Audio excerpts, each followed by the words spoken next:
কেন? যারা উন্নয়নের পরেও দেশ গরিব কেন? কারণ ঋণটা হয়েছে আমার, দেশের না।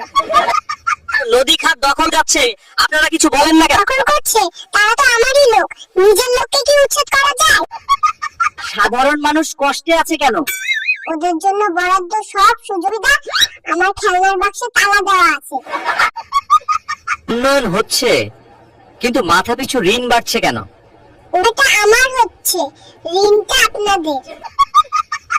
আপনার জীবন লক্ষ্য কি নেতা ব্যক্তি? দেশটা আমার নামে লিখে নেওয়া। বিরোধীদের দমন কোন কেন? আমার খেলনা কি আমি অন্য কাউকে খেলতে দেব? ক্ষমতাই আমার আসল খেলা। এই প্রজেক্টের আসল খরচ কত? যা দেখানো হয়েছে তার 3 গুণ, যা 2 গুণ আমার পকেটে। আমার কথা বলার অধিকার কোথায়? আমার প্রশংসা করার জন্য আপনার পূর্ণ অধিকার আছে। যে জিনিসের দাম বাড়ে কেন? তোমরা জনগণ তাই বুঝো না, কারণ আমারও তো খরচ বেড়েছে। আমাদের কি? আমার ছেলে পরবর্তী নেতা হবে, এটাই আপনাদের ভবিষ্যৎ।